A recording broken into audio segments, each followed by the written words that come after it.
तक हमें कृष्णा ये बताएंगे कि आपको जो वास्तविक चीजें हैं कैसे उन्हें देखना चाहिए, यानी कि शास्त्र विजन, शास्त्र चक्षु। सो ये देखने का दृष्टिकोण हमारा कैसा होना चाहिए, किस चीज को कैसे देखें, कैसे समझें, उस तरीके से ये हमें एक समझ इस श्लोक के माध्यम से हमें मिलेगी। तो बहुत इंपॉर्टेंट श्लोक है, और जैसा कि हमें टाइटल से भी पता है, आपने पढ़ा होगा जो क्वेश्चंस हैं इसमें। सो इन क्वेश्चंस को कवर करने का कोशिश करेंगे, और बीच में हर बार आपसे बहुत जनरल और थ्योरेटिकल क्वेश्चन पूछा जाता था कि आपको नॉलेज है, क्योंकि हमें देखना सीखना है चीजों को किसके हिसाब से, शास्त्रों के अनुसार देखना सीखना है चीजों को। तो शास्त्रों के हिसाब से चीजों को देखने के लिए हमारी मेंटलिटी क्या होनी चाहिए, तो उसके लिए आज हम एक छोटी एक्टिविटी बोल सकते हैं, या फिर उसे एक अलग तरीके का क्वेश्चन बोल सकते हैं जो हम आज आपके सामने रखेंगे क्लास के बीच में, जिसमें हम परखेंगे या फिर हम बोल सकते हैं कि कैसे हमें चीजों को देखना चाहिए। तो एक आइडिया, एक तरीका, एक सेंस हम कोशिश करेंगे और आपको उसमें इन्वॉल्व करेंगे। आप कितना उसमें इन्वॉल्व हो पाते हैं, और जो लोग नित्य रूप से जप साधना और इन सब चीजों में लगे हुए हैं, जरूर एक परमात्मा की हेल्प से हम उन चीजों को देखने समझने का प्रयास करेंगे। तो एक छोटी सी उसे क्वेश्चन बोल सकते हैं, एक एक्टिविटी बोल सकते हैं कि हम कैसे चीजों को देखना सीखें, कैसे समझें। तो वो जरूर हम सब लोग जो भी भगवत गीता के सेशंस में रेगुलर आ रहे हैं देख पाएंगे, समझ पाएंगे। तो उस प्रश्न का इंतजार कीजिए। उस प्रश्न से पहले हम श्लोक का पढ़ेंगे, श्लोक जैसा कि हम हर बार पढ़ते हैं। सो मेरा सभी भक्तों से अनुरोध है, वापस से एक बार भगवान से प्रार्थना करते हुए इस विशेष नॉलेज को समझने का प्रयास करें, और फिर एक साधारण प्रश्न श्लोक के बाद रहेगा, जो आज के श्लोक के माध्यम से हमें बहुत एक कॉमन क्वेश्चन है जिसका आंसर हमें मिलता है। बोला जाता है भगवत गीता से हर प्रश्न का उत्तर मिलता है। सो ऐसा ही एक बहुत सरल सा, साधारण सा प्रश्न हमारे आसपास घूमता रहता है, उसका कृष्ण इस श्लोक के माध्यम से उत्तर देने वाले हैं, विशेष तौर पर इस श्लोक के माध्यम से जो 13वें अध्याय का 28वां श्लोक है। सो मेरा अनुरोध है, कोई भी दो लोग आज के श्लोक को पढ़ें। श्लोक पढ़ना भगवान से जुड़ने जैसा है, भगवान के खुद के शब्द हैं, तात्पर्य वो एक अलग चीज है, लेकिन वो हमारी समझ के लिए है। हमारी समझ से जुड़ने के लिए अनुवाद और तात्पर्य होते हैं, लेकिन भगवान से डायरेक्ट जुड़ने के लिए उनके श्लोक होते हैं। सो यस, मेरा अनुरोध है, पढ़िए कोई दो लोग। हरे कृष्णा माता जी, हरे कृष्ण, पढ़िए।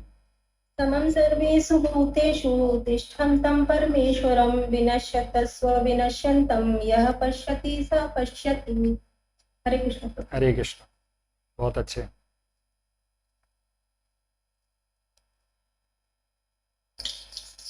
हरे कृष्ण प्रभु। हरे कृष्णा महेश प्रभु, यस पढ़िए। समं सर्वेषु भूतेषु तिष्ठन्ति परमेश्वरः विनश्यन्तु अविनश्यन्ति यः पश्यति स पश्यति।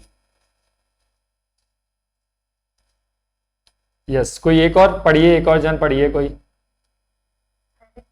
हरे कृष्णा। समं सर्वेषु भूतेषु तिष्ठतं परमेश्वरं विनश्यन्तं यः पश्यति स पश्यति। बहुत अच्छा, सबने बहुत अच्छा श्लोक पढ़ा। ये श्लोक रीडिंग का प्रैक्टिस हम सबको होना चाहिए, बहुत इंपॉर्टेंट एक्टिविटी है। कभी भी मन इधर उधर होता है तो आप श्लोक पढ़ते जाओ भगवत गीता के, तो वो जब आप रेगुलर पढ़ेंगे तो पढ़ने में बहुत जल्दी हमारी कॉन्शियसनेस को सेटल करता है। श्लोक पढ़ना, हरे कृष्णा महामंत्र का जप करना, तो इसलिए हम सबको ये श्लोक का रीडिंग कभी भी फ्री टाइम रहता है तब पढ़ना चाहिए। तो आप सब लोग इस स्कूल ऑफ गीता के माध्यम से ये सब चीज़ें भी सीख रहे हैं, तो ये बहुत उपयोगी है। हमें लगती साधारण है, लेकिन ये अद्भुत है।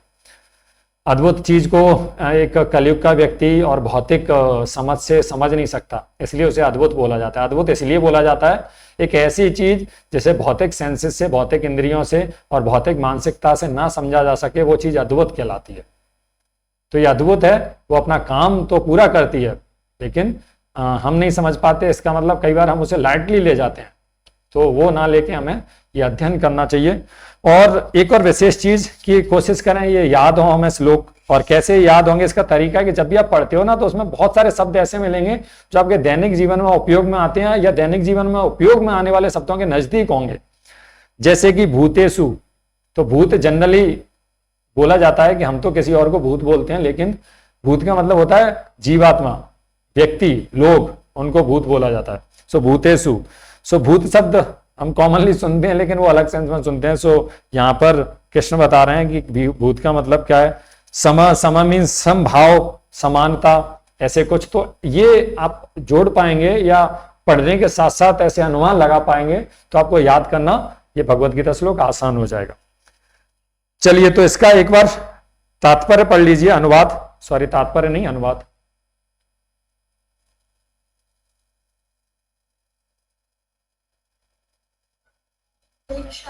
हरे कृष्णा। यस बर्धन। जो परमात्मा को समस्त शरीरों में आत्मा के साथ देखता है और जो यह समझता है कि इस नश्वर शरीर के भीतर ना तो आत्मा है ना ही परमात्मा, कभी भी विनष्ट होता है, यही वास्तव में देखता है।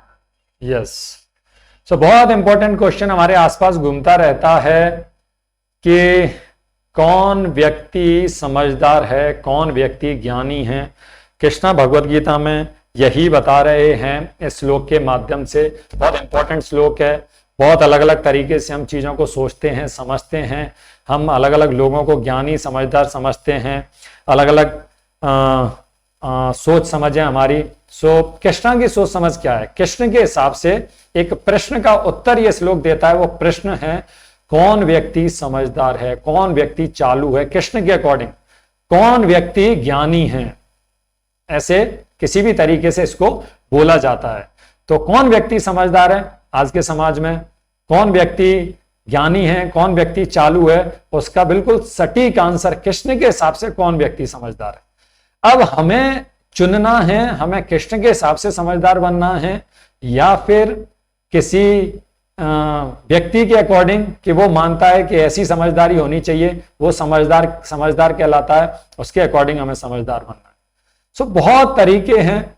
कई बार हम समाज में देखते हैं किसी के मार्क्स अच्छे आ गए तो घर में एक व्यक्ति या उस दूसरे को देखते हुए घर के पेरेंट्स बोलेंगे उस अपने लड़के को कि देखो वो पड़ोस का लड़का, उसके कितने अच्छे मार्क्स आए हैं, तुम्हारे अच्छे मार्क्स नहीं आए, तो उनके अकॉर्डिंग वो समझदार है, राइट।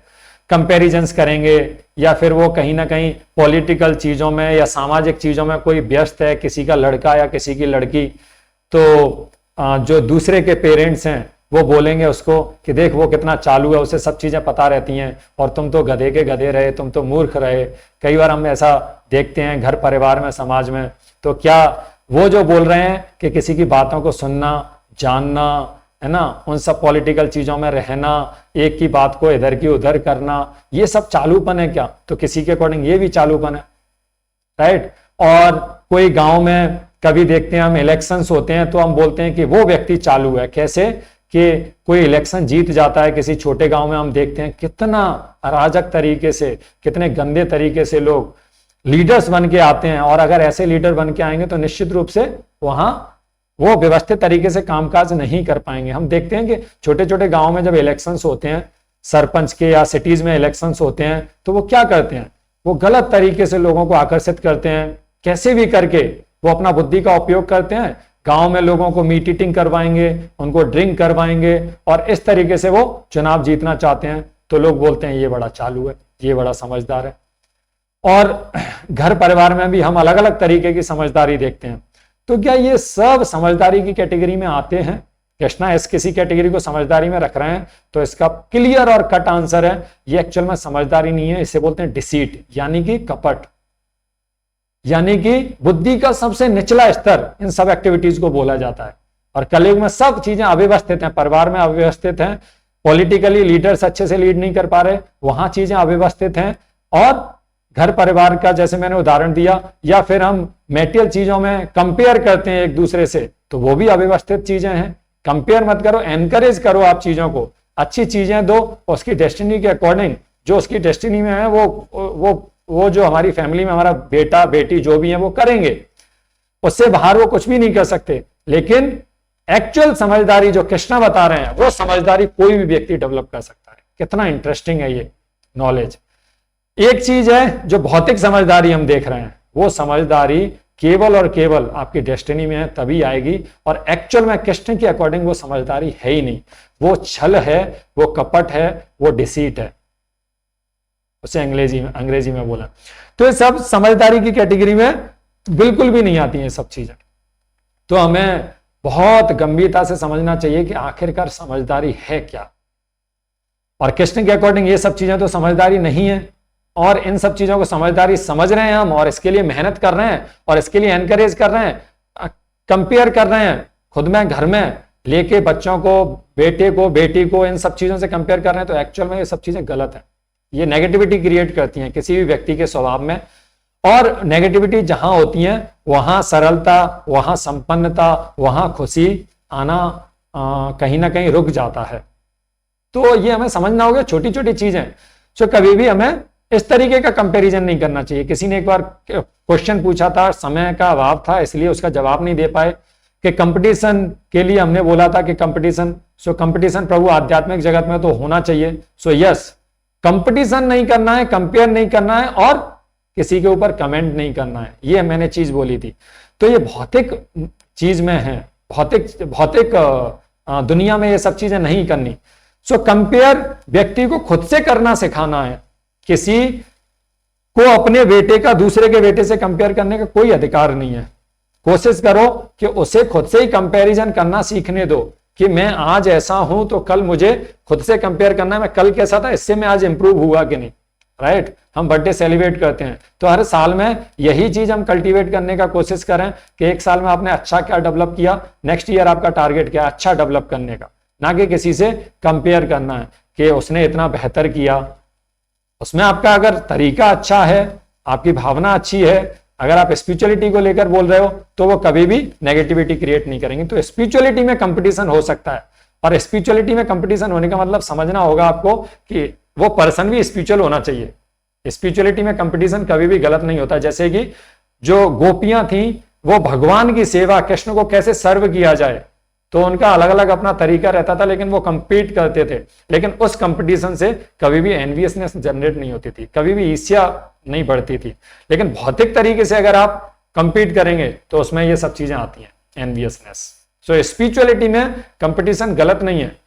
स्पिरिचुअल सिद्धांत उसे पता होंगे, उसकी भावना अच्छी होगी, तो वो कैसे कंपीट करेगा कि अरे ये तो बहुत अच्छे से जप करते हैं, ये तो बहुत अच्छे से रीडिंग करते हैं, तो मुझे भी करना है। लेकिन इसमें यह भावना नहीं होगी कि उनकी रीडिंग को स्पॉइल करके या उनकी चैंटिंग को स्पॉइल करके, उनको डिस्टर्ब करके, नहीं, क्योंकि उसे पता है कि आखिरकार ये जो क्षमता है, जो स्ट्रेंथ है, वो भगवान देते हैं। अगर मैं उनको देख रहा हूं वो अच्छे से जप कर रहे हैं, तो मैं भगवान से प्रे करूंगा, उसके माध्यम से मैं आगे बढ़ूंगा, तो वहां भगवान आगे लाएंगे। ईर्ष्या करने की जरूरत ही नहीं है। हमें पता है, क्योंकि मेरी सिंसियरिटी में कमी है, मेरी जो अनुशासन है उसमें कमी है, इसलिए मैं आगे नहीं आ पा रहा हूं। तो कैसे कंपीट करना है कि ये अनुशासित रूप से करते हैं, इसलिए मुझे इनसे अच्छा बेहतर बनना है। तो उसमें ईर्ष्या की भावना नहीं होगी, बल्कि उसमें एक सही समझ है, इसलिए ईर्ष्या को वहां पे जगह ही नहीं मिलेगी। ये सब चीजों से हमें बचना चाहिए। तो आखिरकार सही समझदारी क्या है, वो इस श्लोक के माध्यम से कृष्णा बता रहे हैं, वो हम समझने का प्रयास करेंगे।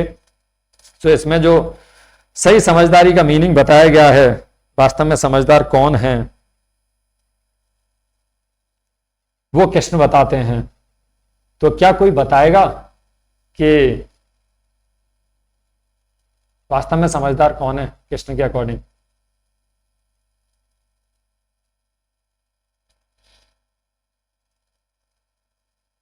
यस,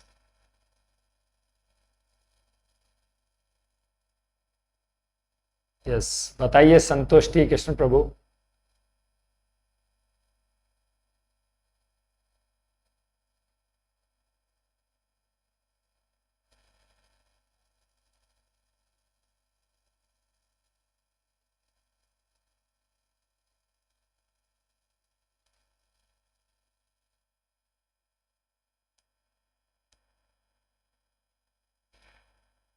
टेक्स्ट भी आ रहे हैं। चुन्नीलाल प्रभु ने टेक्स्ट किया, जो शरीर को स्वामी नहीं समझता वो समझदार है। यस, जो आत्मा एंड बॉडी का डिफरेंस समझ सके वो समझदार है। यस, आंसर सही है। जो स्क्रिप्चर्स फॉलो करे वो समझदार है। हमेशा कीर्तन करता है वो समझदार है। जो कृष्णा की भक्ति करता है वो समझदार है। यस, आप सबके आंसर्स बिल्कुल सही हैं। सो कृष्ण क्या बोलते हैं? जब कृष्ण बोल रहे हैं, हम बोल रहे हैं, वो बातें भी सही हैं, लेकिन जब कृष्ण बोल रहे हैं तो वो उन सबको कंक्लूड करते हुए बोलते हैं बिल्कुल सटीक, इसके बाहर सबके आंसर इसके अंदर आएंगे इस तरीके से। सो एक्चुअल में समझदारी क्या है? एक्चुअल में समझदारी है जो अद्भुत चीजों को देखना सीख जाए। उसने अपनी बुद्धि का उपयोग ऐसे किया जो अद्भुत चीजों को देखने लग जाए, वो समझदार व्यक्ति कहलाता है। अद्भुत मैंने बोला, अभी तो मैंने बोला था शुरुआत में कि जो इन भौतिक चीजों से जिन चीजों को ना देख पाए वो अद्भुत कहलाती हैं। तो ये बड़ा कॉन्ट्राडिक्टरी हो गया। यहां व्यक्ति थोड़ा फंस सकता है, थोड़ा समझने में इधर उधर हो सकता है, लेकिन समझना बहुत आसान है। एक उदाहरण के माध्यम से हम समझेंगे, बहुत आसान है। अब यहां कृष्णा बता रहे हैं कि कौन समझदार। आप सब लोगों ने टेक्स्ट लिखे और हम यहां और इसे सरलता से समझने का प्रयास करेंगे, बिल्कुल प्रैक्टिकली, राइट। जो आत्मा को समस्त शरीरों में आत्मा के साथ देखता है, जो परम आत्मा को समस्त शरीरों में आत्मा के साथ देखता है, और जो यह समझता है कि इस नश्वर शरीर के भीतर ना तो आत्मा ना ही परमात्मा कभी भी विनष्ट होता है, वही वास्तव में देखता है एक्चुअल में, एक्चुअलिटी में। तो हम जो शरीर को देख रहे हैं तो क्या वो देखना नहीं है? वो भी देखना है, लेकिन एक्चुअल में देखना, एक्चुअलिटी यानी कि जो रूट है, जड़ को देखना, जड़ को देख पाना। तो कई बार चीजें हमें दिखती नहीं, लेकिन उसे समझ से देखा जा सकता है, ज्ञान से देखा जा सकता है। इसी को बताया गया है शास्त्रों के माध्यम से देखना। तो 28वें श्लोक से 35वें श्लोक तक जो हमें समझ डेवलप की जाएगी वो यही है कि जिसमें अद्भुत चीजों को हम हो सकता है अपनी आंखों से ना देख पाए, लेकिन उसे ज्ञान के माध्यम से देख सकते हैं, और जब ज्ञान को हम इंप्लीमेंट करते हैं तब उसे अनुभव भी कर सकते हैं। सो हम उसे अपने बुद्धि के माध्यम से महसूस कर सकते हैं, समझदारी के माध्यम से महसूस कर सकते हैं, और कान के माध्यम से सुन के महसूस कर सकते हैं, और जो नॉलेज हम अप्लाई कर रहे हैं उस नॉलेज के माध्यम से देख सकते हैं, शास्त्रों के ज्ञान के माध्यम से देख सकते हैं। इस तरीके के देखने के तरीके को जो व्यक्ति विकसित कर लेता है उसे बोला जाता है समझदार। अब परमात्मा नहीं दिख रहे हैं हमें और आत्मा नहीं दिख रही है, और कृष्णा बोल रहे हैं जो परमात्मा के साथ आत्मा, हर जीवात्मा के साथ परमात्मा फॉर्म में, 4 एंडेड विष्णु फॉर्म। परमात्मा फॉर्म किसे बोलते हैं? 4 एंडेड विष्णु फॉर्म, जिसके दर्शन बोला जाता है। कोई भी व्यक्ति अच्छे से जप करता है तो 4 एंडेड भगवान के, जो 4 एंडेड परमात्मा फॉर्म है, उसके दर्शन आसानी से कर सकता है। ये बड़ा आसान है। कृष्ण के दर्शन बड़े मुश्किल हैं, व्यक्ति कंप्लीट प्योर हो जाता है। नारद मुनि एक छोटे बच्चे के रूप में सबसे पहले दर्शन किए थे, किसके? वो यही विष्णु थे, क्षीरोदक्षय विष्णु यानी कि परमात्मा। सो व्यक्ति ज्ञान के माध्यम से, समझ के माध्यम से ये देखने लग जाए, ये महसूस करने लग जाए, ये एनालाइज करने लग जाए कि परमात्मा फॉर्म में भगवान हर जीवात्मा के साथ हैं, उसको असिस्ट करते हैं, राइट। और ये जो शरीर है वो भी दिखता है, लेकिन वास्तव में एक्चुअलिटी में क्या है? जो ये देखे कि परमात्मा है इस शरीर के अंदर, वो एक ऐसी वस्तु है जो कभी खत्म नहीं होता। सो शरीर को भी देख रहा है वो, लेकिन शरीर को देखने के साथ साथ समझ रहा है कि ये शरीर टेम्परेरी है। लेकिन आज का भौतिक व्यक्ति की अगर मानसिकता का आप अनुमान लगाएं तो वो इस तरीके से काम करता है कि वो समझता है मैं इस भौतिक जगत में हमेशा इधर रहूंगा, हमेशा यहीं रहूंगा। इस तरीके से वो घर बनाता है, इस तरीके से वो प्लानिंग करता है, सब चीजें कर रहा है। तो और जो मैंने उदाहरण आपको पहले दिए, कंपैरिजन करना, भौतिक रूप से कैसे भी करके मैं पैसा कमा लूं, वो व्यक्ति इंटेलिजेंट कहलाता है, समझदार कहलाता है आज के भौतिक जगत में। तो वो किसके लिए काम कर रहा है? पॉलिटिकली आगे बढ़ना चाहता है, नेम फेम चाहिए, मेरा जो नाम है वो आगे बढ़े, टेम्परेरी है, ये नाम हमेशा नहीं रहेगा। सो इसी चीज से देखते हुए कृष्ण यहां पर समझा रहे हैं एक्चुअल में वो व्यक्ति समझदार है जो भौतिक जीवन की और हमारे शरीर की जड़ को समझ जाए, हमारे जीवन की वास्तविकता को समझ जाए, इस भौतिक शरीर के अंदर छुपी हुई एक व्यक्ति, एक छुपी हुई आत्मा और उस परमात्मा को समझ जाए, उनकी इच्छा क्या है उसको समझ जाए, आत्मा का कार्य क्या है उसको समझ जाए, वो व्यक्ति समझदार कहलाता है। और यह समझदारी विकसित करना बहुत आसान है। कोई भी व्यक्ति निरंतर भगवत गीता का अध्ययन करता है और प्योर भक्तों का अनुसरण करने वाले जो दूसरे भक्त हैं उनकी संगति करता है तो बड़ी आसानी से इस चीज को समझ सकता है और विकसित कर सकता है, बहुत आसानी से। और केवल इतना समझने मात्र से व्यक्ति के जीवन की 90% परेशानी, सबको पता है, मैक्सिमम परेशानी दिमाग की वजह से होती है। किसी ने मुझे कुछ बोला, धन की वजह से होती है, ना धनम ना जन्म, बड़ा नाम चाहिए, बहुत सारे फॉलोअर्स होने चाहिए, इंस्टाग्राम, भौतिक जगत में देखो माया कैसे कैसे चीजें क्रिएट करती है। एक एप्लीकेशन ऐसा क्रिएट किया जिसमें फॉलोअर्स ज्यादा होंगे, उसकी वैल्यू बढ़ेगी और हर व्यक्ति चाहता है मेरे फॉलोअर्स ज्यादा हो। लेकिन शास्त्र बता रहे हैं कि चैतन्य महाप्रभु बोल रहे हैं ना धनम ना जन्म ना सुंदरिम ना कविताम व जगती से काम है। ना तो मुझे बहुत बड़े परिवार में, अच्छे परिवार में, सुख संपन्न परिवार में जन्म लेने की अभिलाषा है मेरी, ना मुझे बहुत धन से अटैचमेंट है। मम जन्मनि जन्मनि स्वरे भवदा भक्ति अहेतु की तो है, मुझे आपकी अहेतु की कृपा बस वही चाहिए और हर जन्म में आपकी कृपा, आपकी भक्ति चाहिए। यह व्यक्ति इंटेलिजेंट कहलाता है। कैसे इंटेलिजेंट है? क्योंकि इसे पता है ऐसी स्थिति में भगवान कभी डुअल सिचुएशन क्रिएट नहीं करेंगे। डुअल सिचुएशन का मतलब समझिए, जो भौतिक लोग हैं कभी तो बड़े गरीब, कभी तो बहुत दुखों में चले जाएंगे, कभी तो बहुत निचले स्तर पर गिर जाएंगे, गंदे काम करेंगे, और कभी खूब पैसे वाले हो जाएंगे, खूब खुश हो जाएंगे, खूब एंजॉय कर रहे होंगे।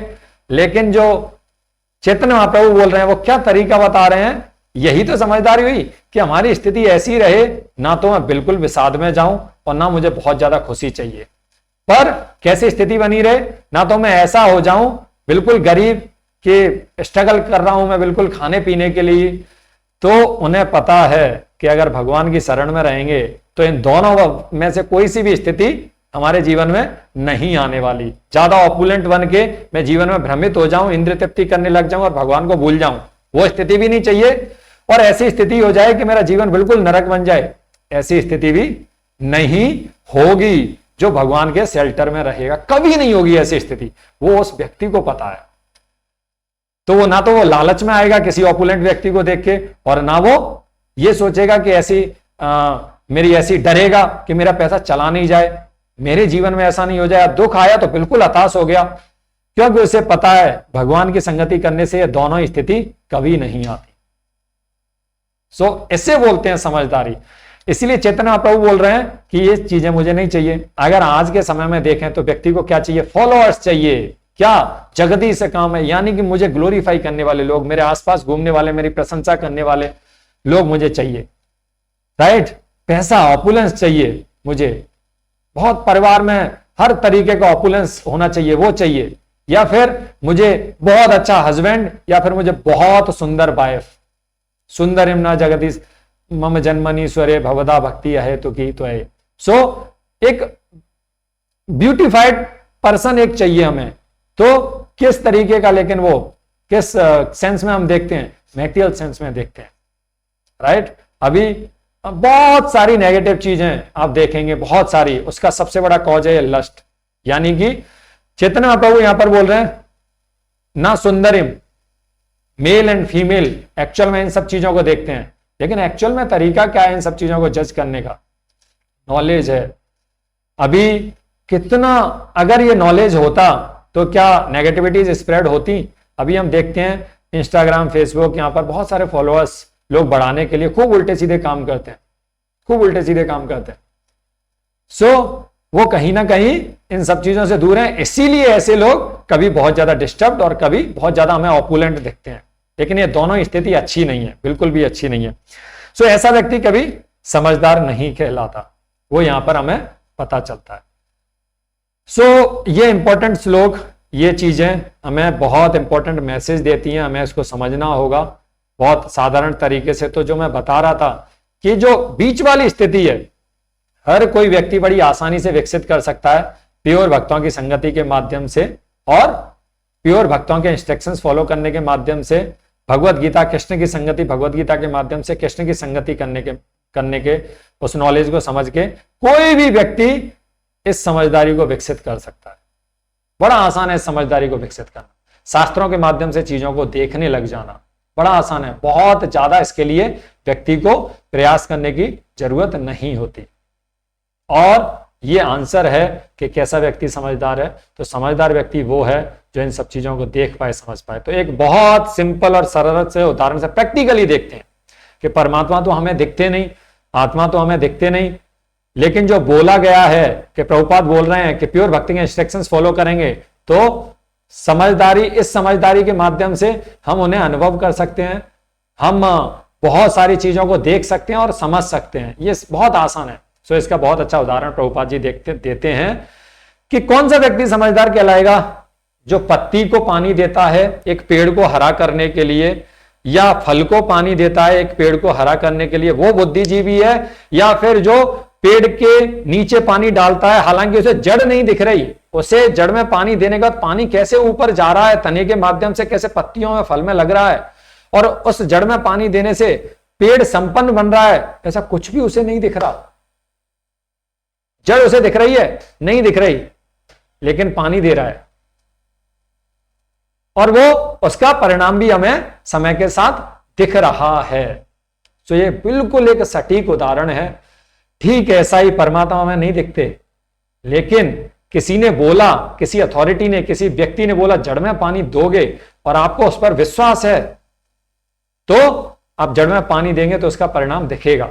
तो क्या पत्ते में, पेड़ में पानी देने से, शरीर को महत्व देने से, शरीर को ज्ञान समझने से, शरीर को थोड़ा इंपॉर्टेंस देने से क्या हम ज्ञानी नहीं कहलाएंगे? वो भी ज्ञानता है, लेकिन एक्चुअल में कम समय में सही चीजों का उपयोग करते हुए हम कैसे खुद को डेवलप कर सकते हैं, खुद को अच्छा बना सकते हैं, वो चीज हमें केवल और केवल जड़ को पानी देने से परमात्मा, वो ज्यादा बड़ी समझदारी है। एक पेड़ को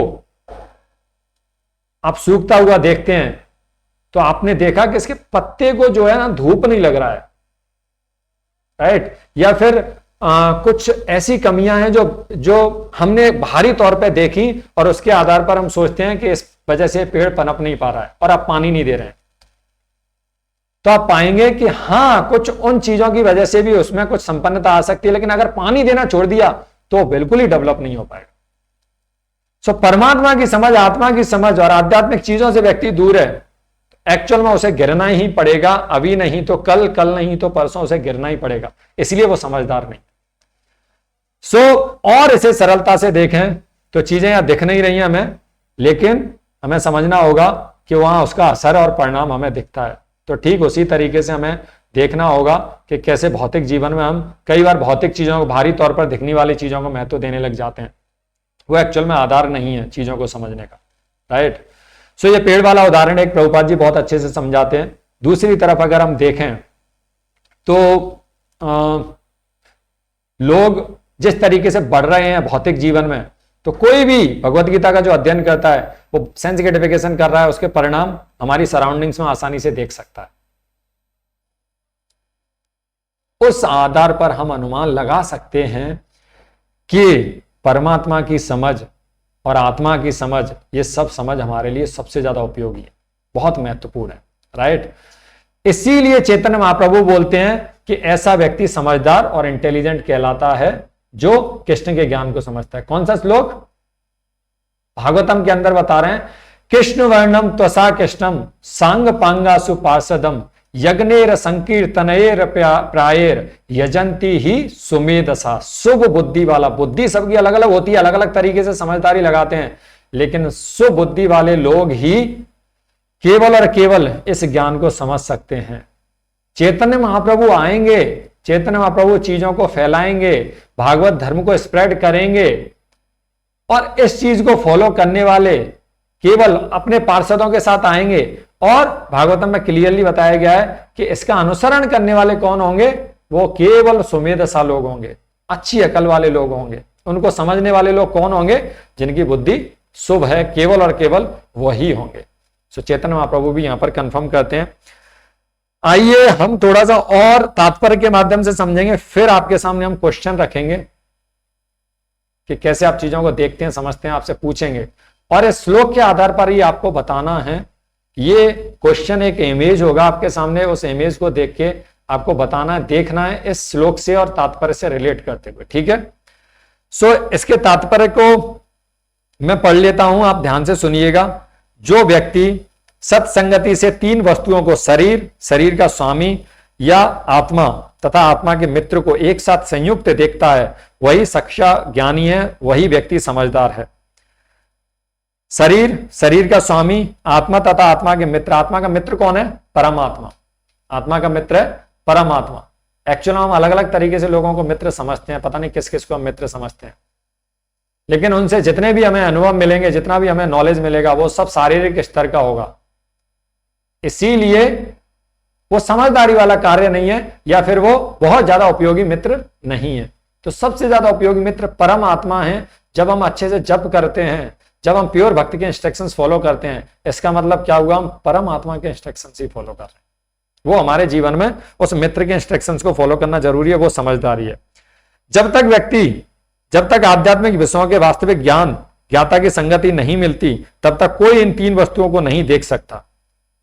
जब तक प्योर भक्ति की संगति नहीं, भगवत गीता पढ़े बिना कितने लोगों को पता था सबसे पहले, या पता था कि आत्मा होती है शरीर के अंदर और आत्मा के साथ परम आत्मा होते हैं, और जो परम आत्मा है वो गर्भोदक्षाई विष्णु है, जो 400 फॉर्म में है। थोड़ा सा हम पवित्रता विकसित करते हैं तो उन परमात्मा को हम देख भी सकते हैं। कितने लोगों को ये सब चीजें पता था? या परमात्मा के इंस्ट्रक्शंस को हम अनुसरण करके आदि दैविक, आदि भौतिक, आध्यात्मिक परेशानियां, किसी ने बोला कुछ और मुझे हर्ट हुआ बहुत ज्यादा, वो हर्ट होने के अनुभव को कम किया जा सकता है। लेकिन अभी क्या है, किसी ने थोड़ा बोला, रोना, पीटना, लड़ाई करना, झगड़ा करना शुरू कर दिया। सो छोटी सी चीज यानी कि राई का पहाड़ बनाने वाली बात हो जाती है। छोटी सी चीज को बहुत बड़ा कर देने वाली चेतना बिल्कुल भी वो उचित नहीं है, केवल और केवल इस ज्ञान के अभाव। शरीर को खुद समझ बैठना और शरीर से ही हमेशा चीजों को जोड़ के देखना, तो व्यक्ति के अंदर वो एक सरलता नहीं आती। सरलता नहीं होती तो कॉम्प्लेक्स जब व्यक्ति रहता है तो छोटी छोटी चीजों को लेकर परेशान होता है। सो जिन लोगों को ऐसी संगति नहीं होती वे अज्ञानी हैं, वे केवल शरीर को देखते हैं, जो मैंने अभी बताया। और जब यह शरीर विनष्ट हो जाता है तो समझते हैं कि सब कुछ विनष्ट हो गया, शरीर खत्म हो गया, डेथ हो गया, तो बहुत ज्यादा उन्हें दुख होता है, रोते हैं, डरते हैं, खुद को उससे ही जोड़ के रखा। लेकिन वास्तविकता यह नहीं है, लेकिन यह वास्तविकता नहीं है, इसीलिए यह समझदारी भी नहीं है। शारीरिक स्तर पर ही खुद को देखना केवल और केवल। कृष्णा बोलते हैं ज्ञान वह है, ज्ञानी वह है जो दोनों चीजों को समझे। ज्ञान वह है जिसमें आध्यात्मिक चीज, आत्मा का भी ज्ञान हो, भौतिक चीजों का भी ज्ञान हो, राइट। लेकिन उसमें सबसे पहले जो ज्ञान है वो आत्मा और परमात्मा का ज्ञान हो, तब भौतिक चीजों का ज्ञान पे जाए।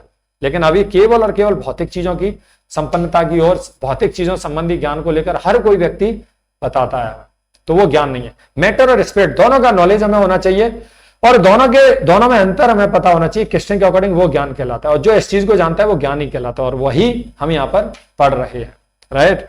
सो लेकिन वास्तविकता है शरीर के विनष्ट होने पर, यस, शरीर के विनष्ट होने पर आत्मा तथा परमात्मा का अस्तित्व बना रहता है, लेकिन व्यक्ति को पता ही नहीं है।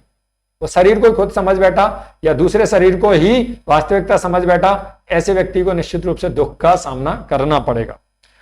और वे अनेक विविध चर तथा अचर रूपों में सदैव जाते रहते हैं। कभी संस्कृत शब्द परमेश्वर का अनुवाद जीवात्मा के रूप में किया जाता है, क्योंकि आत्मा ही शरीर का स्वामी है, और शरीर के विनाश होने पर वह अन्यत्र देहांतरण कर जाता है। एक्चुअल में जो शरीर के अंदर आत्मा है, सब हम लोगों ने समझा, ये बेसिक सी चीज है कि व्यक्ति का शरीर खत्म होता है, लेकिन जो उसके अंदर आत्मा है अपने कर्मों के हिसाब से उसका नित्य रिश्ता किसी से नहीं है।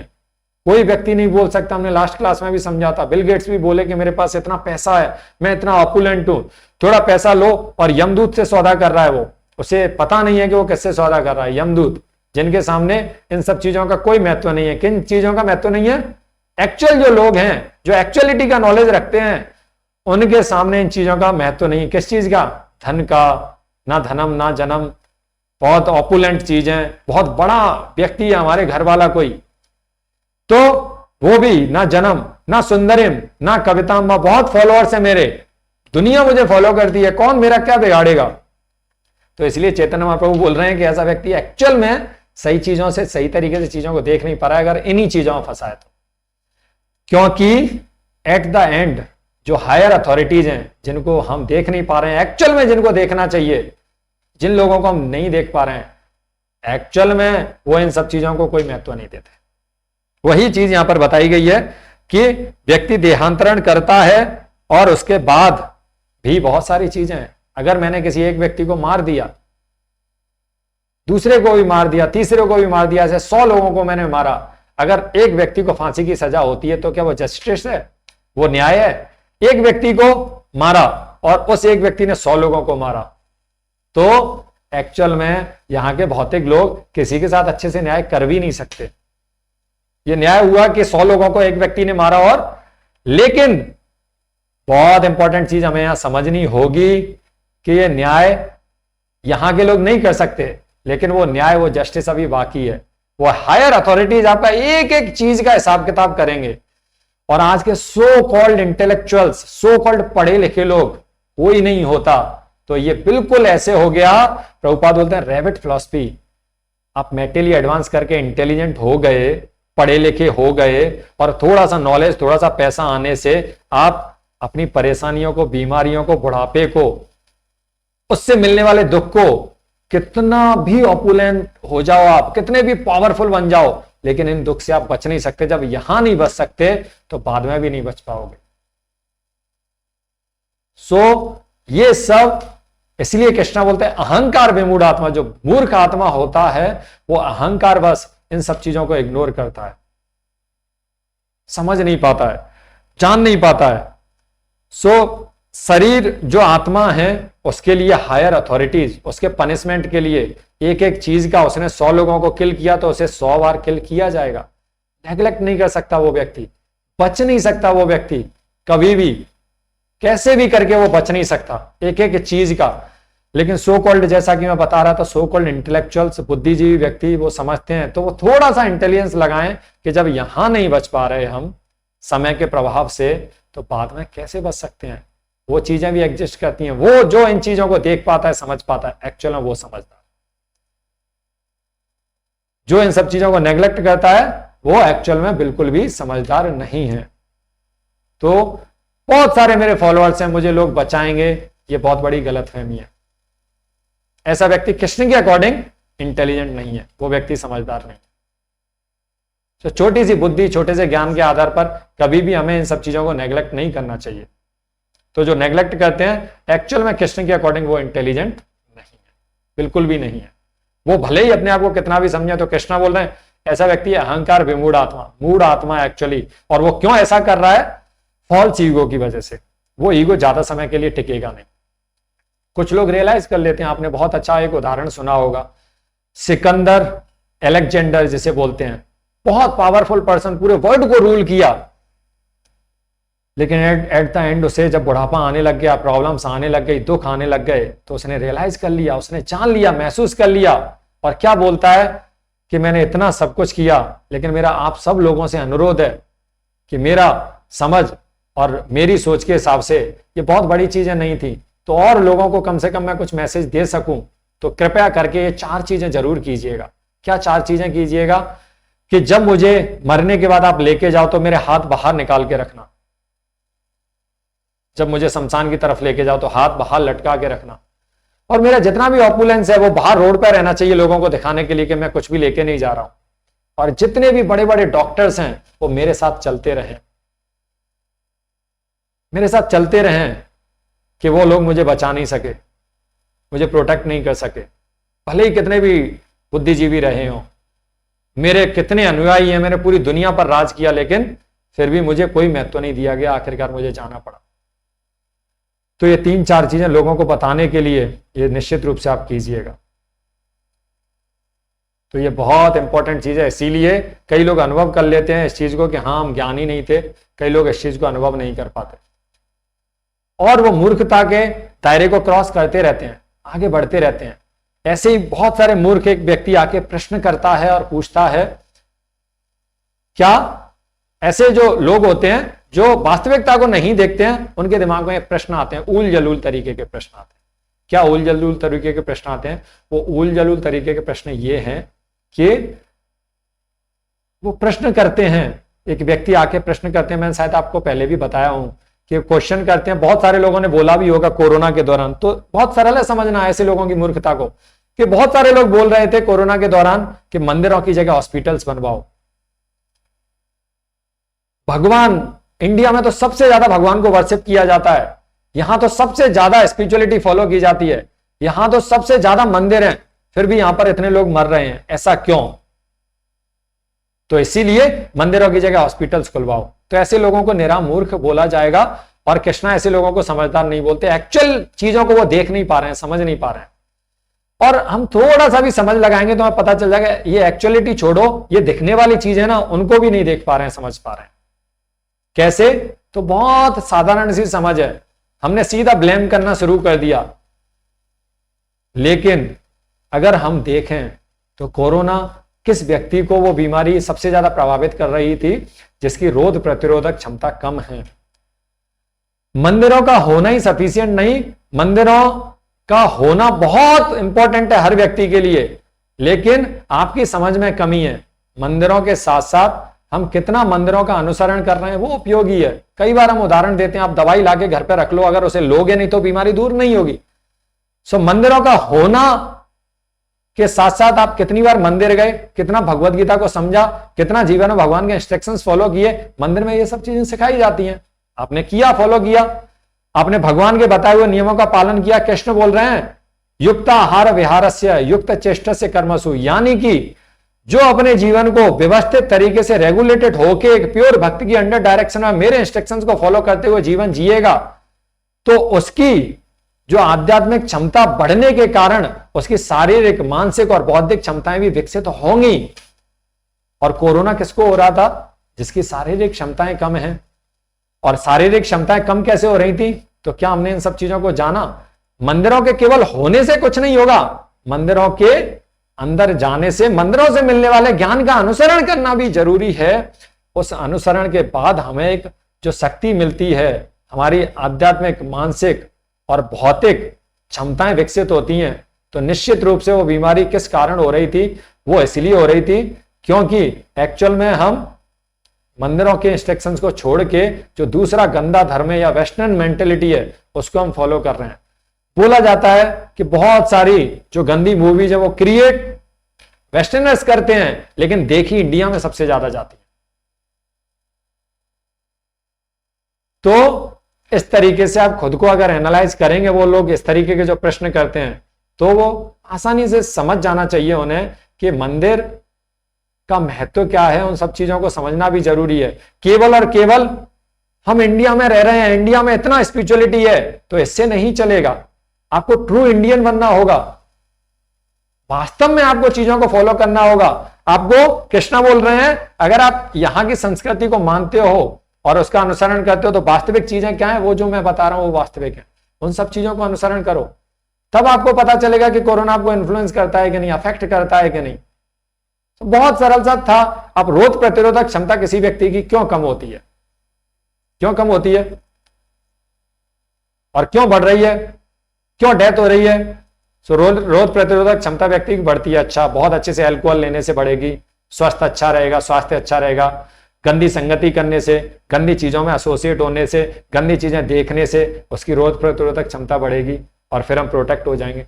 इतने उल्टे सीधे काम करो और फिर भगवान पर लास्ट में थोप दो, तो एक्चुअल में वो व्यक्ति रूट को नहीं समझ रहा है, एक्चुअलिटी में चीजों को नहीं देख पा रहा है, वो मूर्ख है।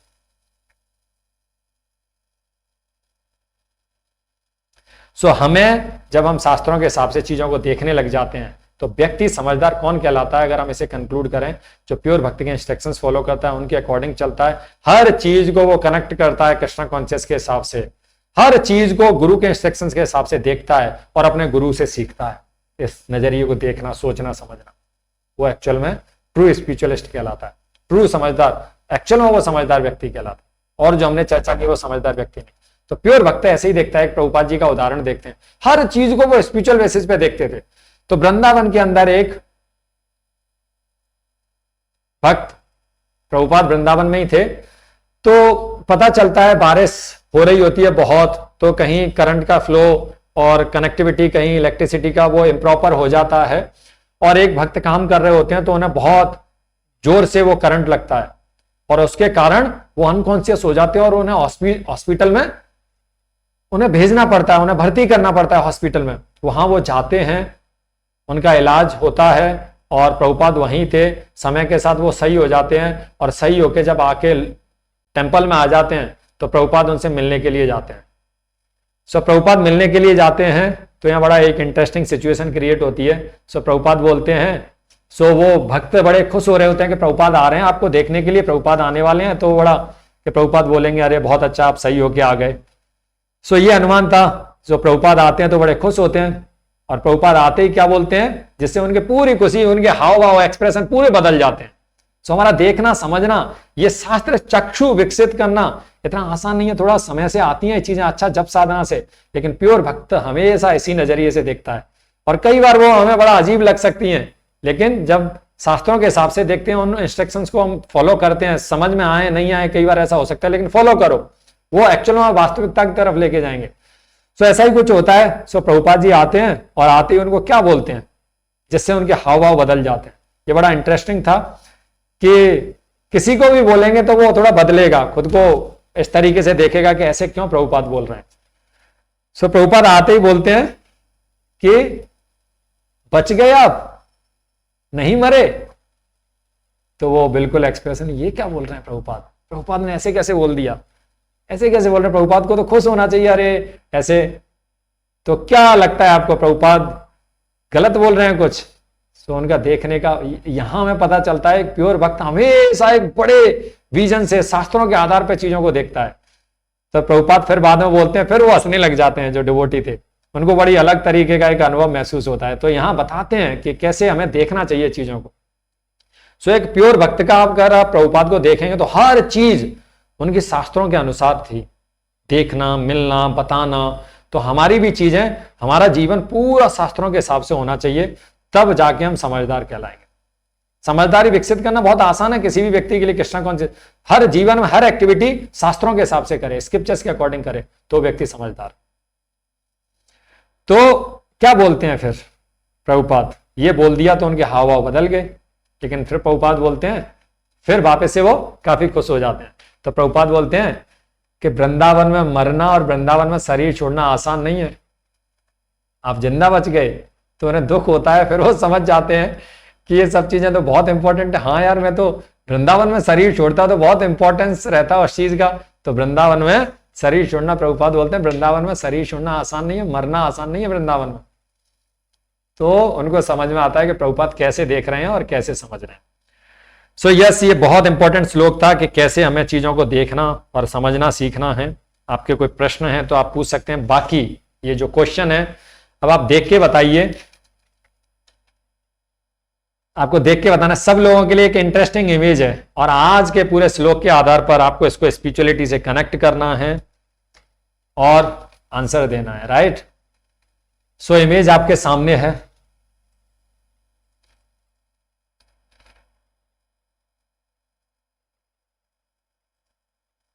ये इमेज आज की दुनिया की बहुत बड़ी गंदगी को भी बताता है, एक रियलिटी को भी बताता है कि कैसे लोग देखते हैं, कैसे चीजों को समझते हैं। और जो कृष्ण आज बता रहे हैं कि वास्तविक समझदारी क्या है, उस समझदारी के अपोजिट आज का व्यक्ति क्या कर रहा है। सो कहीं ना कहीं वो इस चीज को बता रहा है। सो आज के श्लोक, आज के नॉलेज के आधार पर, क्योंकि हमें चीजों को एनालाइज करना सीखना है। भगवत गीता के 13वें अध्याय के 27वें श्लोक से 35वें श्लोक तक ये कृष्ण यही मेंटलिटी विकसित करना चाहते हैं कि आप चीजों को कृष्ण कॉन्शियस वे में देखना सीखो, शास्त्रों के आधार पर चीजों को देखना सीखो, तब आप समझदार कहलाएंगे, right. So yes, hand raise कर सकते हैं और बोल भी सकते हैं कि आपको क्या समझ में आ रहा है इस इमेज के माध्यम से। आज के श्लोक के से जोड़िए, आप इसे कृष्णा कॉन्शियस से जोड़िए। बहुत सरल है, मुश्किल नहीं है।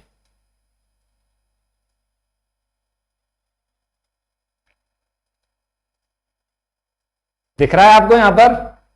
देखो इसने एक पिक्चर बनाया है, खुद इंसान। और चलो एक आंसर आया, ठीक है। एवरीवन इंडिविजुअली कीजिए ये। दिनेश प्रभु ने टेक्स्ट किया मूर्ख है ये व्यक्ति। यस, तो जो मूर्ख है, जो भौतिकवादी है, उन्हें हमें ऐसी नजरिए से देखना है, अज्ञानी। ठीक है, थोड़ा एक्सप्लेनेशन चाहिए। और प्रकृति से दूर, इस श्लोक से रिलेट कीजिए। और कृष्णा कॉन्शियस वे में, ठीक है, प्रकृति से दूर है, हम कृष्णा कॉन्शियस वे में देख रहे हैं। और बहुत बिल्कुल, जैसे मैंने एग्जांपल दिया, प्रभुपाद ने बिल्कुल वृंदावन, अरे तुम शरीर नहीं छोड़ सकते वृंदावन में। सो बड़ा इंटरेस्टिंग था वो। तो कृष्णा और आज के श्लोक से डायरेक्टली जोड़ के आप इसे थोड़ा सा बताएंगे। और आप जो आंसर दे रहे हैं, देखो प्रकृति से दूर हो रहे हैं, ठीक है, लेकिन ये थोड़ा सा सोशियल हो गया। ठीक है, आंसर सही है। और कृष्णा, ये भी कृष्णा कॉन्शियस विजन है। तो सब हम जो भगवत गीता में आ रहे हैं, निश्चित रूप से उनका कृष्णा कॉन्शियस विजन डेवलप होगा, इसलिए ऐसे आंसर्स दे पा रहे हैं। नहीं तो किसी भौतिक व्यक्ति को दिखाओ, वो अलग तरीके से देखेगा। सो यस, थोड़ा सा आंसर्स दिखाओ, क्या क्या टेक्स्ट मैसेज में आंसर्स आए हैं। यस, हरे कृष्णा, बोलिए। एक छोटी सी कोशिश करनी थी, जैसे बिल्कुल, अभी आप कोशिश ही करनी है हमें, और कोशिश करते रहना है। कोशिश से ही भगवान खुश होते हैं। हम वैसे कुछ कर नहीं सकते ज्यादा, बट कृष्णा के लिए कोशिश इंपॉर्टेंट है। राम वाला इंसिडेंट याद कीजिए, हमेशा कोशिश के रेस्पेक्ट में। गिलहरी पुल बनाने की कोशिश कर रही है, पुल बनाने की कोशिश कर रही है इंडिया से और श्रीलंका के लिए, गिलहरी। लेकिन वो कोशिश ऑर्डिनरी नहीं थी, वो अद्भुत थी, इसलिए कृष्णा खुश हुए। तो कोशिश बस जरूरी है हमारे जीवन में। यस, 1 मिनट, बस 1 मिनट, थोड़ा सा टेक्स्ट नीचे कीजिए, इनको मैं थोड़ा पढ़ लेता हूं। हाँ, तो बंदर क्या जाने अदरक का स्वाद। ठीक है, आप मूर्ख व्यक्ति है, ये अज्ञानी है, भौतिक व्यक्ति। पीपुल क्रिएटिंग फॉल्स एक्सप्रेशंस, गलत चीजें भौतिक जगत में दिखा रहे हैं लोग, क्रिएट कर रहे हैं। यस, एक और अच्छा आंसर, जिस पेड़ पर चढ़ा है उसी को काट रहा है।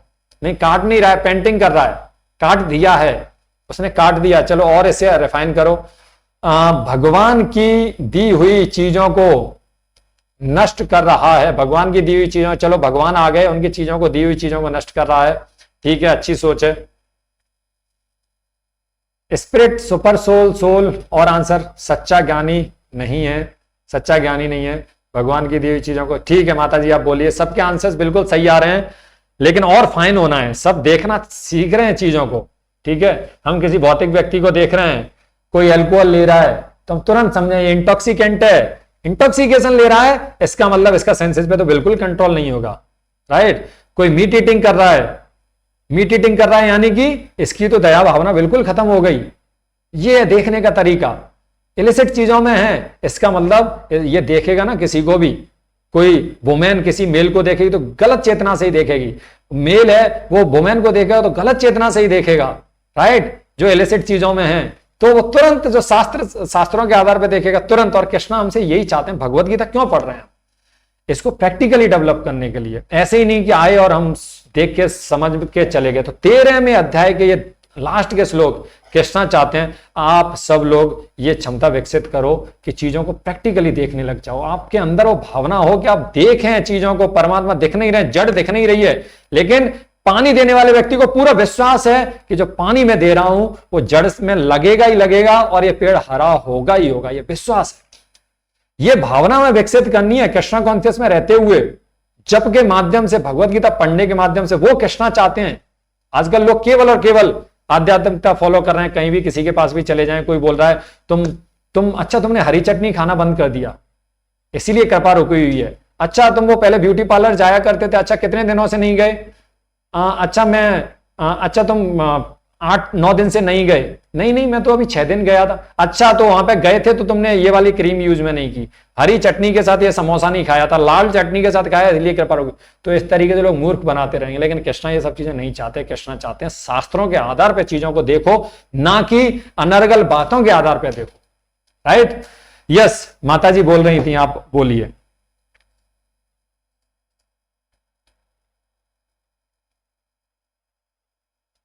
रुचिता माता जी, वो अनम्यूट करके वापस चलो कि प्रभु जी वापस शुरू हो गए। नहीं, चलिए, हरे कृष्ण। प्रभु जी इतना सबके आंसर देखे तो बस मुझे यही समझ में आ रहा है कि जैसे आपने बताया कि हम भौतिक चीजों को इम्पोर्टेंस दे रहे हैं, तो जैसे उन्होंने पेंटिंग को इम्पोर्टेंस दिया, वृक्ष की ही पेंटिंग बना रहे हो, वृक्ष को ही काटा है, उसी की टहनी पर खड़े हो गए और लकड़ी की ही ब्रश से वो बना रहे हैं। मतलब जो कुल मिला के सारे है कि जो लाइफ की सबसे इम्पोर्टेंट चीज है परमात्मा, एक तरह से मतलब लकड़ी ही मतलब परमात्मा का रूप, और मतलब परमात्मा को इग्नोर करके परमात्मा की ही पेंटिंग बनाने की कोशिश, ऐसा मैंने कोरिलेट किया। बहुत अच्छे, यस बिल्कुल बिल्कुल हम सही जा रहे हैं। फॉल्स एक्सप्रेशन क्रिएट कर रहे हैं, फॉल्स चीजों को, चलो मैं और लास्ट में एक्सप्लेन करूंगा और सुन लेते हैं। दिनेश प्रभु ने जवाब दे दिया कि ये मूर्ख है, मतलब एक शब्द में पूरी कहानी खत्म कर दी। तो ये भी एक अच्छा तरीका है, हम देखना सीख जाएं कि भौतिकवादी लोग किस तरीके से देखते ही अनुमान लगा लें, पता कर लें कि कौन सा व्यक्ति मूर्ख है। तो ये भी हम इस ज्ञान के आधार पर पता लगा सकते हैं कम समय में, ताकि हम कम समय में कैसे लोग से एसोसिएट होना है, कैसे लोगों से दूर रहना है, वो पता चल जाता है। यस यस वर्धन बोलना चाह रहे हैं कुछ? यस बताइए। प्रभु इसमें जो आदमी पेंटिंग बना रहा है, हाँ तो इसने तो पेड़ की टहनियां काट दी और पेड़ को काट दिया, ये उसी की पेंटिंग बना रहा है। मेरे को मतलब कुछ ऐसा लग रहा है कि ये सोच रहा है कि मैं ऐसे करके भगवान से चीटिंग करके दिखा दूंगा, मैं भी पेड़ बना सकता हूँ। Yes good answer. So yes Vardhan ने तो एक बॉल पे 8 रन ले लिए, ये तो पॉसिबल नहीं है, कैसे ले लिए? चलो तो ले सकते हैं, कृष्णा इंटेलिजेंस देते हैं। अगर बचपन से प्रहलाद महाराज की उम्र से अगर हम चीजें करते हैं तो जल्दी चीजें समझ में आने लग जाती हैं, जल्दी आसानी से चीजें भगवान इंटेलिजेंस देते हैं। तो बहुत अच्छा एक इन्होंने दिया आंसर के ये खोपड़ी लगा रहा है ये मूर्ख व्यक्ति, जैसा दिनेश प्रभु ने बोला कि ये मूर्ख है। अब ये मूर्खता आगे क्या है? ये मूर्खता ये है कि जो मेन पेड़ है उसको कट करके वैसा ही इंप्रेशन बना के वो सोच रहा है कि मैं भगवान से बड़ा हूं। अहंकार विमूढ़ात्मा करता हूं। भगवत गीता कौन किसने देखा भगवान को? कौन यमराज होते हैं? क्या पनिशमेंट मुझे मिलेगा? कुछ नहीं मिलेगा। सब चीजों को हटाओ, मैं अपनी एक नई दुनिया क्रिएट करूंगा, बट एक्चुअल वो रियलिटी नहीं है। यस, और सच को ना मानकर इंसान खुद अपने आप को गलत साबित करने में, यस इंसान अपने आप को गलत साबित करने, खुद गलत साबित, इसे ऐसे बोल सकते हैं, इंसान अगर इस पिक्चर से देखें, इंसान की हरकतें ही बता देती हैं कि उसने जो किया एक उम्र के बाद, एक समय का पता चल रहा है कि तुम्हारे द्वारा किए गए कर्म गलत थे, इसलिए तुम्हारी लाइफ में स्ट्रगल। तो इंसान खुद ही कई बार प्रूव कर देता है कि जो उसकी एक्टिविटी वो कर रहा है वो एक्चुअल में गलत डायरेक्शन में जा रही है। खुद से ही वो समझ सकता है देख के कई बार, या उसकी एक्टिविटीज देख के कोई बुद्धिजीवी व्यक्ति समझ सकता है, कोई कृष्ण कॉन्शियस व्यक्ति, कि ये जो है खुद से प्रूव कर रहा है कि एक्चुअल में ये गलत कर रहा है। सो इंसान कई बार खुद प्रूव करता है। हरे कृष्णा प्रभु जी प्रणाम, कोटि कोटि बंदन, हरे कृष्णा। अपना ही सबको ना मानकर झूठ के पीछे भाग रहा है। यस, पेड़ से हमें फल मिलते हैं, पेड़ से हमें ऑक्सीजन मिलती है, भगवान ने ऐसे क्रिएट किया, जो हम सांस लेते हैं वो हमें स्ट्रेंथ देती हैं चीजें। लेकिन ये व्यक्ति उस पेड़ को, रियलिटी को कट करके भगवान को हटा के खुद को वहां एस्टेब्लिश कर रहा है। सेंटर ऑफ अट्रैक्शन, प्योर भक्त क्या होते हैं? भगवान को आगे लाके रखते हैं। भगवान को फॉलो करो। प्रभुपाद अमेरिका गए, मंदिर खुलवाए, उन्होंने बोला कृष्णा को फॉलो करो, Krishna is supreme personality of God head. आज का व्यक्ति बोलता है I am supreme personality of God head, मेरे फॉलोअर्स बनो, देखो मैं कितना बड़ा सेलिब्रिटी हूं, मेरी मूवी देखो, मेरा अनुसरण करो, मेरी बातों को मानो। सो इस तरीके से फॉल्स चीजें, अरे भाई तुमसे जो चीजें मिलेंगी वो चीजें ऑक्सीजन नहीं देंगी हमें, वो हमें फ्रूट नहीं देंगी। सो वो उससे मिलने वाली चीजों का इंपॉर्टेंस उसे पता ही नहीं। और इंसान खुद अपने आप को, यस, सच को ना मानकर, सच जो है सच्चाई है, भगवान को हटा दो, वो ट्रुथ है। कृष्णा यही तो बोल रहे हैं इधर। एक्चुअलिटी क्या है? परमात्मा और आत्मा को देखना, वो एक्चुअलिटी है। एक्चुअलिटी यहां पे क्या है? ये बिल्कुल सटीक यहां पे फिट हो रहा है। एक्चुअलिटी क्या है? वो पेड़ जो है, पेड़ जो था, इस जो कटिंग है इसके ऊपर जो पेड़ था वो एक्चुअलिटी है। तुम जो बना रहे हो वो एक्चुअलिटी नहीं है। सो कृष्णा को तो साइड कर दो, दिख नहीं रहे वो, मुझे तो दिख नहीं रहा कैसे ऑक्सीजन आ रही है, तो उसको तो साइड कर दो, ऐसा कुछ नहीं है इसमें। परमात्मा को साइड कर दो, जप को साइड में कर दो, भगवत गीता के अध्ययन को साइड में कर दो। रियलिटी क्या है? ओहो, वो जो मूवी देख के आए थे ना, उसमें जो बताया था वो रियलिटी है। जो वो मोटिवेटर ने बोला वो रियलिटी है। या फिर हमारे फ्रेंड सब लोग मिलकर ड्रिंक करते हैं, वो सब लोग कर रहे हैं, इतने लोग कर रहे हैं, तो मैं अकेला, वो रियलिटी है, ये सब लोग कर रहे हैं। तो ऐसे व्यक्ति का आंसर मिल गया था, ऐसे व्यक्ति को मूर्ख बोलते हैं। तो रियलिटी से दूर, जैसा कि माता जी ने बताया, रुचिता माता जी ने भी कहीं ना कहीं ये कनेक्ट किया इधर ही। सो अपना ही बेस कट कर रहे हैं और दूसरों को बाहर ढूंढ रहे हैं, अपने अंदर का परमात्मा को नहीं पहचान रहे हैं। यस, ये भी ठीक, उसी से सटीक रिलेट होता है, बिल्कुल सही आंसर है। अपनी लाइफ में हम भगवान को भूल रहे हैं और चाहते हैं कि हम खुश रहें, तो माता हुए ट्री, मतलब हम भगवान को भूल रहे हैं और ट्री की पेंटिंग हम चाहते हैं कि, यस करेक्ट, बिल्कुल सही बात है ये, कि कैसे हम नेग्लेक्ट कर रहे हैं, एक्चुअल चीजों को नेग्लेक्ट कर रहे हैं। बॉडीली कॉन्सेप्शन, सेंसेस को जो टेम्परेरी है, बॉडी खत्म होगी, इसको कैसे ग्रेटिफाई करें, वो उन सब चीजों में हम लगे हुए हैं जो रियलिटी नहीं है। कृष्णा के अकॉर्डिंग इन सब चीजों को फीड करना, तो कृष्णा के अकॉर्डिंग ये व्यक्ति क्या कहलाएगा? जो आंसर हमें मिल चुका, मूर्ख, पागल, भोंदू, ये व्यक्ति कहलाएगा। राइट, तो वास्तविकता क्या है? वो कृष्णा। समझदार कौन कहलाएगा? जो पेड़ लगा रहा है, जो कृष्णा कॉन्शियस कल्टीवेट कर रहा है, जो अंदर स्पिरिचुअलिटी को डेवलप कर रहा है, पेड़ों को काट काट पेड़ का ही चित्र बना रहा है, इसलिए इसको मूर्ख कहा जाता है। सो ये तो मैंने ऐड किया, बट हाँ ये आंसर। सो रियलिटी को नहीं समझना, रियलिटी को नहीं समझ रहा है। यस, वास्तविक प्रकृति को नुकसान पहुंचाकर स्वयं को सब कुछ मान रहा है मनुष्य, आत्मा और परमात्मा को अलग अलग देख रहा है। यस, आत्मा परमात्मा को तो अलग अलग ही देखना है, आत्मा परमात्मा तो अलग अलग ही है, लेकिन आत्मा परमात्मा को देखना और समझना सीखना है, वो रियलिटी को नहीं। ये शायद अपनी कला को दिखाना चाह रहा है। यस, ये भी बोल सकते हैं। कई बार लोग खुद को प्रूव करने के लिए, खुद के नॉलेज को साबित करने के लिए आप प्रचार पे जाते होंगे, लोगों में कृष्णा कॉन्शियस के बारे में बताते होंगे, कई ज्ञानी मिलते होंगे, आपके सामने अड़ जाते होंगे, बहस करने लग जाते होंगे। उन्हें लगता है कि मेरी जो नॉलेज है बिल्कुल सही है, मैंने जो पेंटिंग बनाई है वो बिल्कुल अच्छा है, देखो कितना अच्छा पेंटिंग बना है। ये जो पहले जो बना हुआ था एक्चुअल में वो थोड़ा सा उसमें ग्रीनरी कम थी, देखो मैंने जो बनाया है इसमें और ज्यादा अच्छे से ग्रीन डेवलप किया है, लेकिन इससे मिलने वाले और जो फायदे जो हमें नहीं दिख रहे हैं वो व्यक्ति नहीं देख पा रहा है, केवल ग्रीनरी को देखता है। सो ये एक तरीके से मूर्खता है और वो शायद अपनी कला को ही दिखाना चाहता है। तो हर व्यक्ति खुद को सेंटर ऑफ अट्रैक्शन, खुद को ग्लोरीफाई करना चाहता है, उसके लिए कुछ भी करना पड़े, ऐसा ही आजकल के समय में बहुत आसानी से हम देख रहे हैं। ये इंस्टाग्राम उसी का उदाहरण है, फेसबुक, यहाँ पे जो भी चल रहा है ना उसे कोई परवाह नहीं है। जो वो खुद को दिखाना चाहता है, वो अपनी कला कितनी भी अच्छी हो या गंदी हो, गंदे तरीके से खुद को रिप्रेजेंट कर रहा है, लेकिन दिखाना चाहता है कैसे भी करके मेरे फॉलोअर्स बढ़े। लेकिन भगवान क्या बता रहे हैं? खुद को प्यूरिफाई करो, खुद की चेतना को अच्छी चीजों में लगाओ, लेकिन वो घटिया और गंदी चीजों में लगा लगा के, क्योंकि उन्हें तो कुछ मतलब ही नहीं है ना, उन्हें तो दिख ही नहीं रहा कि फॉलोअर्स बढ़ने से या खुद को गंदे तरीके से एक्सपोज करने से क्या चीजें होंगी, क्या मेरे लिए नुकसान होगा, क्या मेरे लिए और चीजें, मेरी चेतना को ये सब चीजें कैसे अफेक्ट करेंगी, ये सब चीजें कितनी हार्मफुल मेरे लिए हो सकती हैं। कुछ नहीं समझ में आ रहा उसको। जैसे हमने बोला ऑक्सीजन मिल रहा है उस पेड़ से, उसको नहीं समझ में आ रहा, उसे ग्रीनरी दिख रहा है केवल। सो खुद को सेंटर ऑफ अट्रैक्शन बनाने के लिए, खुद की कला को दिखाने के लिए वो भगवान की कला को नेग्लेक्ट कर देता है, भगवान को नेग्लेक्ट कर, दूर रहे इससे। यस, आर्टिफिशियलिटी में नहीं जाना है, मानना है हुकुम जरूर नहीं। यस, आर्टिफिशियलिटी में नहीं जाना है, आर्टिफिशियलिटी को अवॉइड करना है। बहुत आर्टिफिशियल कल्चर को फॉलो किया जाता है, भौतिक जगत में जीव अपने आप को श्रेष्ठ मानने लगता है। ये भी आंसर सही है, श्रेष्ठ मानता है खुद को, क्रिएशन को महत्व नहीं देता, भगवान को इग्नोर करके सेल्फ ग्रेटिफिकेशन में लग रहा है। हाँ, खुद को मजा आ रहा है पेंटिंग बनाने में, तो उनकी चीजों को नेग्लेक्ट कर दिया। हरे कृष्णा प्रभु, ये आदमी भगवान ने चीट करके दिखाना चाहता है। यस, ये हमने ऑलरेडी यशवर्धन बता चुके हैं, चीट करना चाहता है। तो ये सब चीजें थी, तो खुद को चीट नहीं करें। कल गणतंत्र दिवस था, उसकी सबको शुभकामनाएं। बहुत इंपॉर्टेंट एक और फेस्टिवल आने वाला है जिसे हम जन्माष्टमी बोलते हैं, उसकी भी शुभकामनाएं।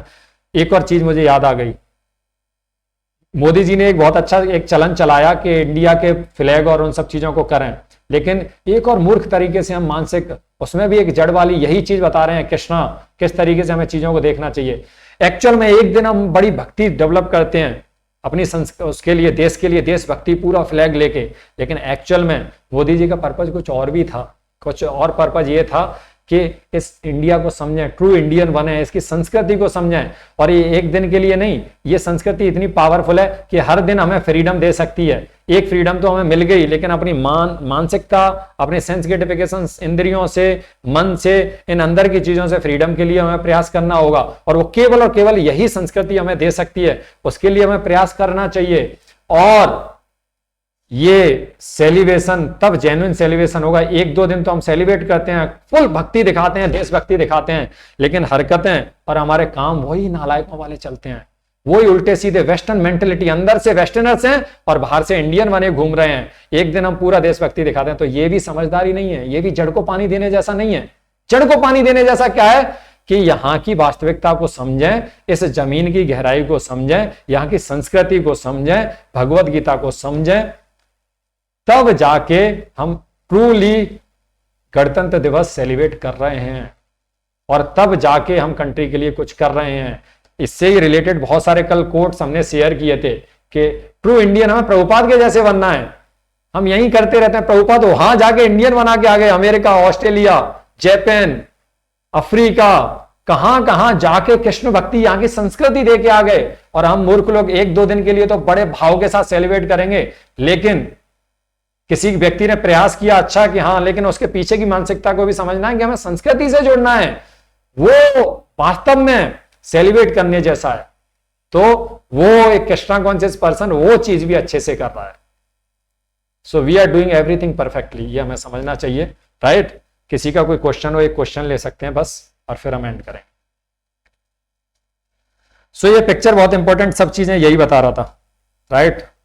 जन्माष्टमी के लिए खुद को प्रिपेयर करें, ज्यादा से ज्यादा पास टाइम रीड करें कृष्णा के। आज एक पास टाइम भी मैं शेयर करने वाला था बट मैं भूल गया, एक डिवोटी का पास टाइम।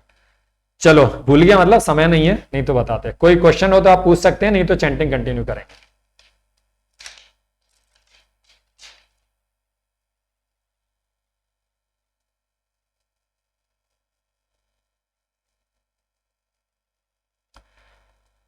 आप सब लोग